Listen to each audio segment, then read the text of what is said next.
So welcome. This message I actually wrote several months ago. It was several months ago, almost going on a year. And I named it More Than Gleaning, and you'll find out why as we get into the story. But if you think about the story of Ruth, there's a lot of gleaning that goes on. We're going to get into the definitions of gleaning as we go along. So hang tight. All right. So you know the story of Ruth. I mean, anybody that's been in the church for a little bit, like we know about Ruth's story. But Ruth really she was not a Jewess. She was not Hebrew. She was actually a Moabite. But she doesn't come into the story until Elimelech and his wife Naomi and their two sons decide to leave Bethlehem, which is the house of bread, to go into it looked like more fertile lands of Moab. If you were to look at a map, which I love some of those YouTube videos where they do archaeological finds and stuff, and they talk about what was the lure of Elimelech and Ruth Naomi, as they left their hometown of Bethlehem to travel to the land of Moab, where they were pagan worshipers, and they were actually ancient enemies of the Hebrews. So it was kind of strange that you just pick up your family and move from Bethlehem into those lands. But when you see the fertile land and you see the valleys and how green it looked, and things are drying up on your end, maybe out of the result of the Israelites not living for God again, because so many times when drought came upon them or enemies came in to besiege them, it had a lot to do with their direct disobedience. So for whatever reason, they decided to leave the land that was a house of bread, and it was due to the famine, and to go to the well-watered plains of Moab. And that is a lesson within itself, because what they're trying to do is escape like the Lord's hand of discipline and go to what looked like something that was better, which things are not always better just because they look better. But nonetheless, they do go to Moab. Now, as the story progresses, we find out that Elimelech actually dies, and the two sons actually grow up old enough to marry wives, and they marry Moabite women. So, unfortunately, and when the children are born, they name them Chalon and Malon or something like that. It just turns out that those names actually mean sickly. Both of them have like a connotation of they're not the healthiest, strongest children that were born. And so we may not be too surprised that they died at a young age, leaving, three widows. Elimelech left his widow, Naomi, and then Malon and Chalon, how do you say that? They both left their Moabite wives as widows. So anyway, Naomi is, she's, at one point she says, "Call me Mara, because the Lord has dealt bitterly with me." She may not have been bitter, but she knew that what she had been disciplined with was a bitter tasting. Probably looking back at her life, she was probably really regretting that they moved to Moab, but that's just the way it was. So when she finally heard that Bethlehem was out of famine, and that's the town of her home people. I mean, this is like, she's in a pagan land. She decides that she wants to go back there. She knows that she will be protected and that there will be made provision for her as a widow. So, because she knows the laws of the Lord. Anyway, so she decides to tell her two Moabite daughters-in-law that, she's going to go back and that they must stay and just continue with their lives. Well, we know the story.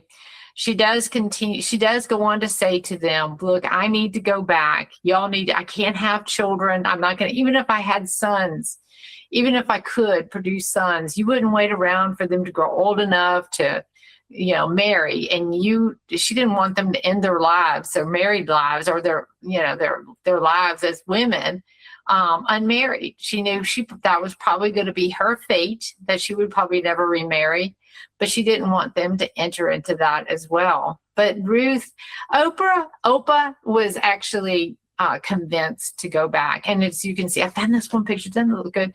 That's her leaving. Then you've got Naomi, and she's got her arm in Ruth, because Ruth says to her, do not urge me to leave you or to turn from following you. For wherever you go, I will go, and wherever you live, I will live. Your people will be my people, and your God will be my God. Where you die, I will die, and there I will be buried. May the Lord punish me, and ever so severely, if anything but death separates you and me. So Ruth wasn't really just saying this to, or yes to a trip, or, or just, she wasn't really flippantly saying, hey, you know what, you're a good friend of mine, I'm just going to go and hang with you for a while. She wasn't saying yes to that. She was actually saying yes to the whole complete picture of Naomi. She knew Naomi was going back to the land of her God. She knew enough about that culture that she wanted that for herself. So she was certainly in all respects a new convert. She was like the one that decides your people's going to be my people and your God's going to be my God. And she was literally leaving her pagan life. And also she was leaving her family, the culture behind. She was leaving all that behind to walk with Naomi into this new way of life. Now, I think if I look at it, I think Ruth probably has more hope than Naomi does, but I think Naomi's hope grows as she walks closer and closer to Bethlehem. All right, so we've got to consider that now Ruth she's a new convert, and that's exciting. It is exciting. So they do arrive in Bethlehem during the barley harvest. So to provide for their nutritional needs, Ruth strikes out to glean in the fields of barley. And there's actually several. There's 3 places in the book of the law that talks about gleaning. So I'm going to read some of those to you. She happened to come to the part of the field belonging to Boaz, who was of the family of Elimelech. But let's just talk about gleaning for just a moment. So in Leviticus 19:9-10, it says, when you reap the harvest of your land, you are not to reap to the very edges of your field or gather the gleanings of your harvest. You must not strip your vineyard bare or gather its fallen grapes. Gather them for the poor, leave them for the poor and the foreigner. I am the Lord your God. And again in Leviticus 23:22, when you reap the harvest of your land, do not reap all the way to the edges of your field or gather the gleanings of your harvest. Leave them for the poor and the foreign resident. I am the Lord your God. And then Deuteronomy 24:19, if you are harvesting in your field and forget a sheaf there, do not go back to get it. It is to be left for the foreigner, the fatherless, and the widow, so that the Lord your God may bless you in all the work of your hands. So in other words, Naomi totally understood that even though she didn't have family to take care of her, because really that would have been her son's responsibility who had already passed, she knew that the community itself, because of the laws that God had given them, would help take care of her, which I'm thinking that's what she was pretty much relying on. I can't imagine a pagan country caring that well for the widows, but so she definitely, there was more than one reason why she wanted to return. So what is a biblical definition of gleaning? Gleaning is gathering leftover grain or other produce after a harvest. So whatever is left on the ground. And then, of course, the laws say, leave it. If you dropped it, please leave it, because somebody who's a foreigner, somebody who's a widow or the fatherless will be there and they can use it. So let's talk about Boaz. It turns out Boaz is he's actually a relative of Elimelech, and he's probably I did some extra studying of Ruth for my Bible study here, and it turns out he's probably around the age of Elimelech. So I'm thinking Elimelech died at an early age. So I'm thinking maybe he was in his 40s or 50s. So I'm thinking Boaz was probably around that age as well. But in those days, the law was that if somebody died, if there was like the husband died, that a kinsman redeemer, that would be somebody in the line of either the husband, it would be the husband. Like if he had a brother that was alive, he would have to marry the widow, so that there would be, the inheritance would just continue to flow down the line. Well, we're not going to get too much into the details of this, although it's very interesting when you pull back the layers and you look at it. Just to know enough that Boaz was actually, he was close enough to be a kinsman redeemer. It does turn out later that Boaz had already checked into it. He knew that there was one that was already closer than him. But when asked, Boaz actually steps up into that role. So, I like some of the characteristics of Boaz when you find out about his mannerisms with his people, and, that are harvesting for him, and the work ethic that he had, and the way that he protected Ruth. You find out that there are some characteristics of him that just makes you feel like someone's out there taking care of you. So we find out that he was kind, because every time he went to greet his people that were working for him, he would say, "The Lord be with you." He was also observant, because he notices Ruth as soon as as she's out there. He wasn't so busy or focused on the task that he just ignored her, or just didn't even look at her, or didn't even regard her. He was also insightful in that he noticed that Ruth's character was stellar, because she chose poverty over living with her family in a culture that she could have easily been, taken care of back in Moab. He was also protective. He told her to glean with the women in his group, and he told the men, "Stay away from her. Just stay away from her." And then he was also generous in that he told some of his people, "Leave a little extra on the ground for her, please." So he had very much good characteristics, and it kind of reminds us of the characteristics of our God and how he protects us and takes care of us, especially in our vulnerable situations that we may have in life. It's amazing how he will send somebody with a kind word just at the right moment. I know I've had a couple of crises. I'm probably exaggerating. It's probably more than that, but emotional crises. And he would just send me somebody. He would tap somebody on the shoulder and have them come call me or talk to me, and they would have just the right word. These characteristics are parallel with how God treats his children.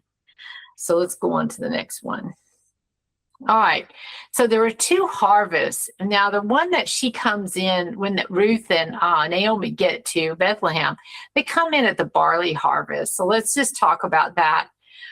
There's a lot of symbolism in these harvests. And I don't know, I was so excited to find the symbolism in this that I wanted to bring it out. I don't even know if it has much to do with the lesson, but I think it's very interesting.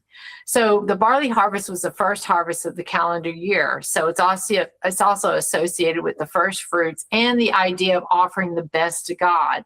The first fruits symbolizes dedication and gratitude to the Lord for his provision. The subsequent next harvest is the wheat harvest, and that comes later on in the spring. It's frequently linked to abundance and blessing, and the harvest process involves separating the grain from the chaff and serves as a metaphor for spiritual purification and discernment between good and evil. So she was first gleaning in the barley harvest, and she continued to glean through the wheat harvest as well.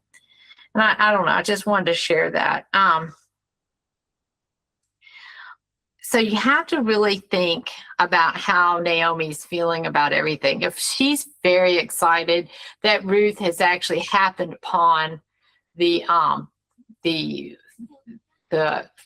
the land that Boaz owns. She's very happy because she recognizes that he is a kinsman redeemer. So she feels like God's hand is upon this. And I'm sure she's thinking in her mind, there's got to be more for Ruth.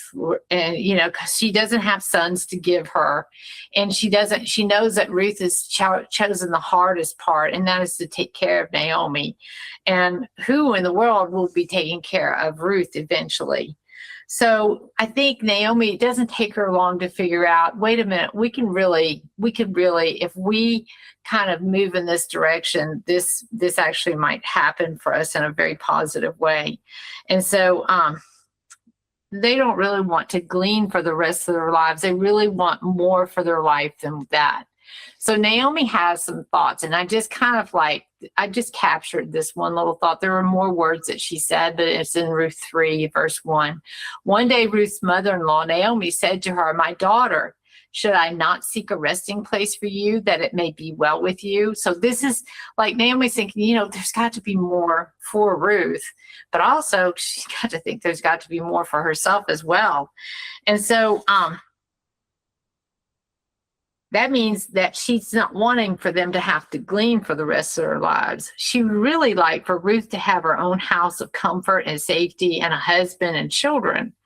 And we know how the story ends. Let's just, we're going to cut to the chase because we're running out of time. But we know that she does ask Ruth to go and make a proposal to Boaz. And they do that on the threshing floor. And if you haven't read the story, it's a very good story to read. But Boaz says, "Well, thank you, daughter, that you would think of me and choose me rather than a young man." So it really gives you an idea he is a much older man. But he's actually very flattered that she has chosen to have him be the kinsman redeemer. And we do know that Boaz goes and checks out to see if the man that's closer to them being a kinsman redeemer would want that position. Once that man realized that whatever his assets would be mixed with Naomi's, and he's probably thinking, my wife wouldn't like that. And, I'd have to have another wife because he would have to marry Ruth. And he was like, I don't think I can do that. At first he was like, oh yeah. But anyway, you got to read the story. It's really interesting. Oh yeah, I can do that. The implications were a little bit more than what he could handle. All right. So Boaz does accept the proposal, and he and Ruth do get married. And so this is where I'm going with this, because I said all of that to come to this point. We all have a choice. We all come to the Lord. We all are at that place where we learn how to glean. We go to church and we glean what's good for us. Sometimes it's through the music. Sometimes it's a combination of the music and the sermon. Maybe it's just a sermon. Maybe you get there late and it's a sermon. And maybe you come in and, you really lay some things on the altar and you get prayed for, and all that is very beautiful. But, and that to me is like the icing on the cake, so to speak. But what if the cake was eaten at the house? You see, the thing about Ruth was that if she's remained as just a gleaner, then every day or every other day, she would have to go into the fields and glean and go pick up her own wheat, her own barley, bring it home, thresh it, whatever she would have to do with it. And that was certainly a way of her provision, and that was the way God was taking care of her. But what if God really wanted to elevate us from being gleaners to being someone, more of a wife relationship, where we're much more intimate with the Lord, instead of in a posture of I need to hear a word from the Lord, and we change that to, I just got something from the Lord. What if that's the way God's wanting to transition our lives? There are seasons for all things. And I think that's what we see in Ruth's life here, is that her season of gleaning, if she wanted to remain in that season, she didn't have to take Naomi's suggestion. She didn't have to, invite Boaz to step into that role as kinsman redeemer. She didn't have to elevate herself. She could have gotten by with just gleaning for the rest of her life. However, once she bought into the idea that she wanted a much more intimate relationship, she wanted to be the wife rather than just somebody who kind of gleans among the servants or whatever, she decided that that was worth that risk. So I guess what I want to leave with you tonight is that, there's always a step up that we can take in our relationship with the Lord.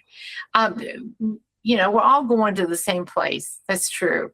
But sometimes the Lord wants to bring us into the cockpit, so to speak.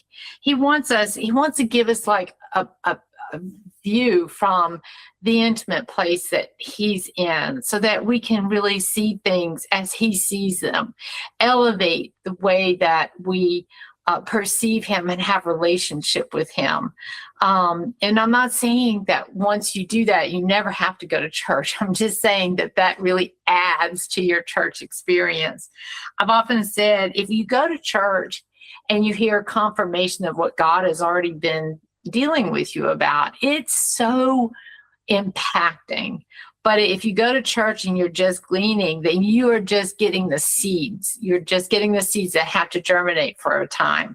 I truly believe God is calling us to a higher space, a higher place with him, one of more intimacy, much more, it's in that secret place where he can show us things so that we no longer I have to have a word to, God just spoke to me and let me know this. Because I truly believe he wants more and more relationship, deep relationship with us rather than just a superficial one where we just go get enough that's only going to take us to the next week. So, I often thought there's been times where we've wondered and even thought, if we couldn't have a Bible, if we couldn't get a hold of the word, would we have enough inside of us to where we could exist and thrive regardless of whether or not, that we were under oppression as Christians? It's really good things to think about, because he said, hide your word in my heart so I do not sin against you. That comes from somebody that's had really intimate relationship with the Lord. So what if there really is more? What if he is just waiting for us to surrender all of us so that he can take us into that cockpit, so that he can show us some of the secret places and some of the secret things? So, because he knows he can trust us to pray and intercede for this country and for this land and for this time and this season. When Naomi proposed to Ruth, she said, okay, I need you to prepare yourself. You're going to go down there and you're going to lay at Boaz's feet. You're going to uncover his feet. And that was like symbolic of, please put your cloak over me so that you can cover me. But anyway, she was supposed to take a shower, not a shower, but she was supposed to bathe, change her clothes. And then she was supposed to wear perfume. Well, you know what? What if her bathing and changing her clothes were symbols of us repenting for sins that would keep God at a distance, and changing our clothes could be symbolic of changing our mind, any preconceived notions that we have about our relationship with God. Wearing perfume is our worship. Well, you know what? It just takes a moment of surrender. Just to say, Lord, I want a deeper relationship with you. I don't want to be in a place where I'm just trying to glean enough to get me to the next week when I can come back. I want enough to where I have you at all moments of the day, and I know where you are, and I know what you're saying to me and what you're, how you're directing me. I think we all go through stages in our lives. Sometimes we get a little stale. Sometimes we get a little stagnated. But we can always go back to what used to work. And I'm going to tell you something. I truly believe God wants us to have a deeper relationship with him, especially as the end times go closer, because we're coming to a time where it's a great deal of uncertainty. And if things are dark around us, the greater the light that we will have and the brighter we will shine. So, and that's just something to leave with you. Even you can apply this to your life, even if you're not really a gleaner, so to speak, but you just want that deeper relationship with him. So I hope that's inspired you, because that was the whole purpose of tonight's little message. It's called More Than Gleaning. God wants more than gleaning for our lives. Would anybody like to say anything? Did y'all fall asleep? Thank you so much, Pastor Lisa. I'm reminded of the scripture that God is able to do above all that we could, exceedingly abundantly, above all that we could ask or think. And sometimes I think we're timid in our prayers, like Ruth just saying, let me just glean whatever, let me get the leftovers. That's all I need. That's enough. When God really wants to make us so much more, and, be the matriarch of the home, not just picking up the scraps. So wonderful message. And I'm thankful to be reminded that God in his mercy is so much bigger than what I could even imagine. So while I'm thankful for daily bread and daily gleaning, I'm thankful for a God that's planning a future even greater than what I could ask or think.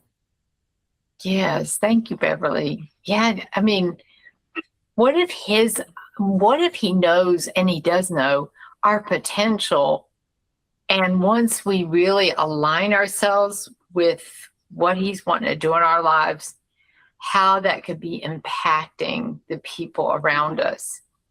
That's something he's been dealing with me about, is I can limit how God wants to use me just because of my preconceived notions. Well, this is how it's going to be. Or even something that somebody's told me before that was off the mark. I mean, totally off the mark. But I let that form and shape me. And that's something that we need to that's something that God needs to search out in our hearts. And we have to invite him to do that. Lord, if there's anything inside of me that has limited me, maybe my thinking, maybe something somebody told me a long time ago about myself,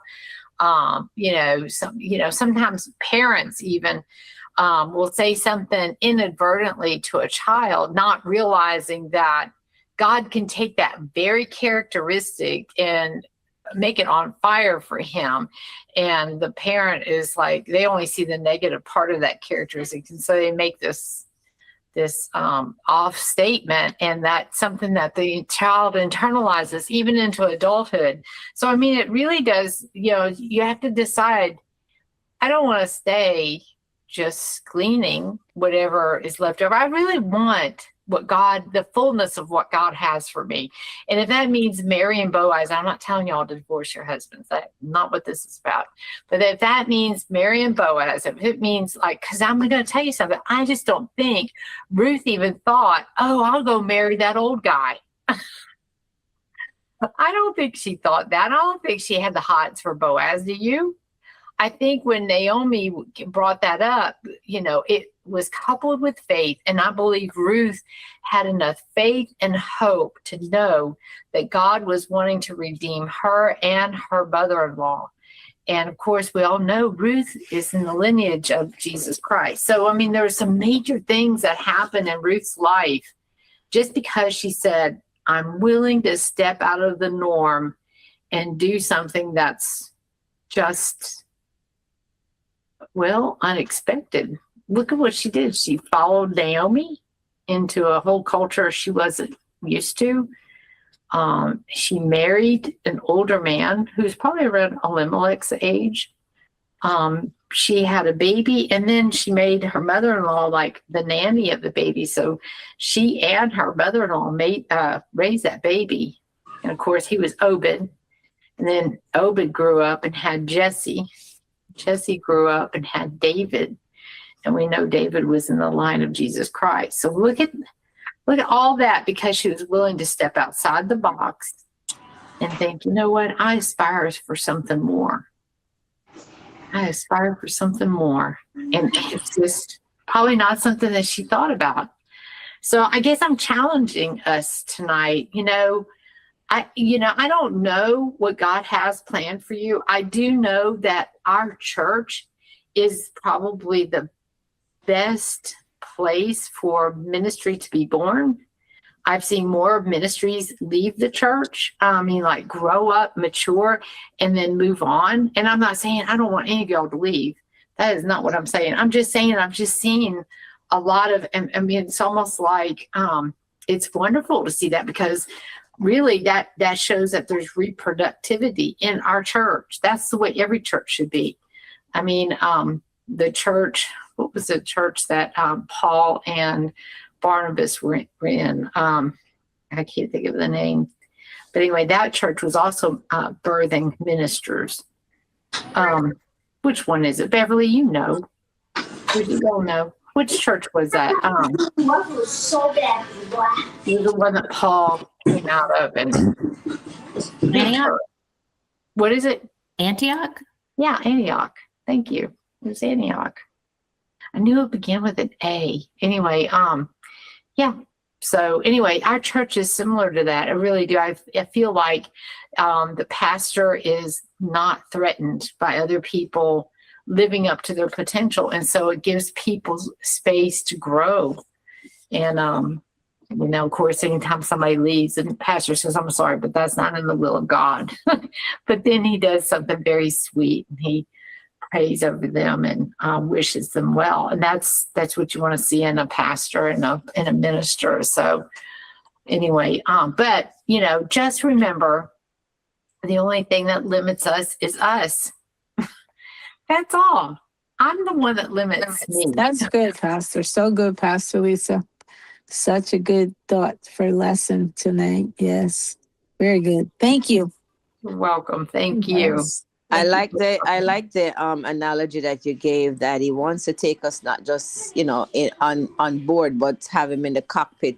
Have us in the cockpit with him. That's really beautiful, and it really relates to how, you know, Boaz wanted to take Ruth, not just, you know, her being on the outer skirt of his vineyard, his farm, whatever, but to really bring her into his chamber, you know, Yes. and then wed her. I think that was just so beautiful. And how it relates to us today, in addition to what you're saying, is that sometimes, you know, we pretty much size up ourselves and say, you know, I don't deserve anything else, but I'll just take what I can get right now, you know. And it just tells me that, you know, I don't need to size up myself, because God have a greater plan. Yes. You know, I don't have to shrink myself, or, you know, say, hey, I'm disenfranchised for whatever the reasons are, so this is where I belong, or let someone, you know, would inflict that on me. But just knowing that as a child of God, we have divine favor, we connected to divine currency. You know, it's all about abundance, and abundance does not necessarily mean in our finances, but even our health, our children, you know, just around us. It's just so beautiful that we start with gleaning, but then it goes further, and it's just beautiful. Thank you so much. Yeah. So I want you to aspire to be all that God has for you, because there might be a whole lot more that you just didn't realize, you know? Mm-hmm. Anyway, I hope this has encouraged you, because it was meant to encourage you and inspire you. But I know I've had it months now, but I got it in prayer one day, and it inspired me as well. So I hope this is something you can think about the rest of the week, and just get into those intimate places with the Lord and say, you know, Lord, just help me rethink how I think about myself. And I love you all very much. It's so good to see you all. Thank you for coming out. I had several people that actually called me and said they couldn't make it. And I thought that was so sweet that they would even let me know. But I do miss you when you're not here. I do miss you. So Yes. Thank you, guys Pastor have Lisa. a great week. I hope you feel better, Linda. Thank You'll feel you. better as the evening goes on. Yes, I'm getting Okay. in. Thank you. Love you, church ladies. Love Church y'all. family. Have a good Okay. night. God Thank you, bless. Have a good Lisa. night. Bless.